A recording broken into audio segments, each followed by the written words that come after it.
Hello, welcome to Get Your Mind On. I'm Lori Stos. Leaders. When you think about leaders and the word leadership, what comes to mind? I would say we all have a different definition of what a leader is. But first, I want you to think about who comes to mind when you think about a leader. Most of the time when we talk about leader or leadership, people think of a person who has had an influence on them, a person maybe who's believed in them, or a person that they respect, a person that they followed, or a person who's just made them feel really good.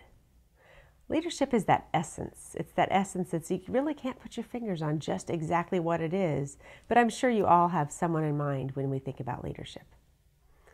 So first, when you think about leaders, there's that big topic in the whole leadership conversations about are leaders born or are they made?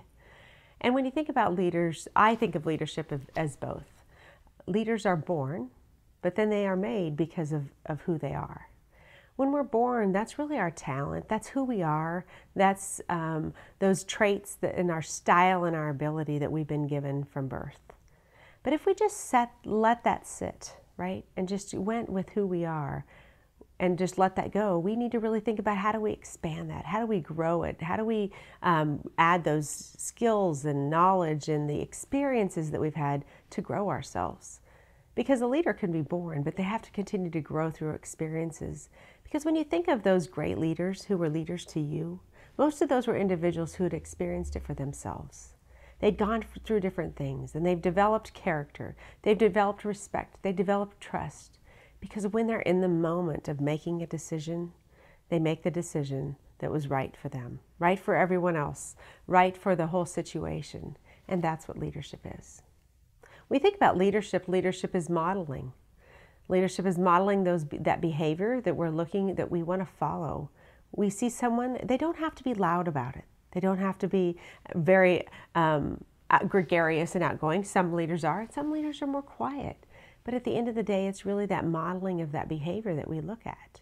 And we look for because we want to follow it. Some people wonder, is leadership a title? When you think about leaders, do you naturally go to a CEO? Do you naturally go to a CEO, a large individual that has more influence and power? Or do you think about that leader who is just in any role, doing the right thing every day? So leadership really isn't a title. Leadership isn't power. Leadership is really about influencing. And leadership is that individual who could have that power. They might have that title, because if they do, they can sometimes get a lot more done in an organization. But there's lots of people who have those power, that title and that power, but that doesn't translate necessarily to leadership. Because they could have that power, but if nobody likes them, nobody wants to be around them, nobody respects them, guess what? It doesn't have as much strength in it. But those leaders maybe have the title and maybe have the power, but they're the ones that people want to follow. They're the ones that guide, and they understand people. People talk about them, they have a great feeling about them, and they remember them. So when you think about leadership, those things are really important. The other thing I want you to think about, the last concept, is really about how we think about where does leadership start from, and kind of that influence, and where does that influence expand. So I want you to first think about 4 circles. But the first one is really the person. It's you inside knowing, who am I? Because leadership starts with self. And it starts with, who am I? And what are my talents? What are my abilities? What are my experiences? And understanding who I am. The next circle around that would be the people. Do you understand people? Do you connect with people? Do you have a circle of influence around you that you feel that gives you feedback? People who can tell you what you're doing, that you kind of need to maybe get a little feedback on something you need to improve. I call it our constituent group.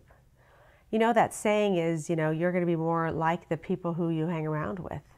So are you hanging around with people who are challenging you, or are you hanging around with people who are just comfortable and you're always in that leadership role, being the more advanced one?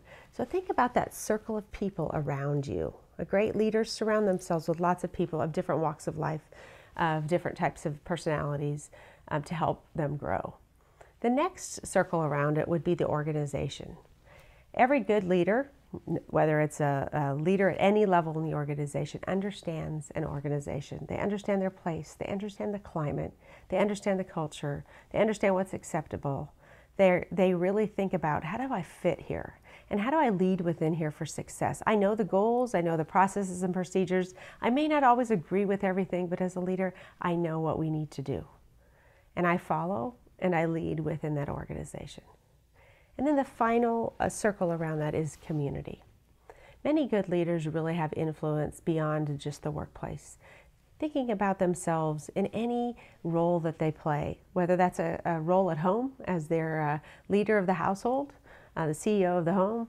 It could be that leadership at church, the leadership at nonprofit organizations, any of those types of things that we look for. So when you think about that community circle, think about the bigger scope of that and how do I play and influence others in that arena. Because really, when you think about leadership and you think about influence, it's really important to start with you and work through other people, the organization, and the community as a whole. And we really have to think about leadership in terms of sustainability. The other thing is you can even take that community piece out to environmental. You can take it out to, what do I do to sustain myself? How can I continue to give back so we as a community continue to grow and expand in bigger ways? Now, some of us aren't naturally good at that. It might not be who we are, but that's why we need others around us to really help us think differently and help us to grow into leaders and in that leadership role. For positive charge this week, first I want you to think about a leader. Who is that leader that comes to mind when I ask you about leadership? Second, why is that? What is it about them that made you think of them as a leader? And three, think about your role as a leader. Would others look at you as a leader? And what are those characteristics that they see? We're going to spend the next few weeks talking about the different characteristics of leadership. So I really want you to step back and say, you know, leaders come and play and look very different. Styles are different. There's no two alike. So I really want you to think first of what you respect, what you value, and two, maybe how others see you and how important that is. Leadership is important. A lot of goals would not get accomplished. A lot of motivation wouldn't happen without great leaders. Thanks for joining us today, and remember to get your mind on.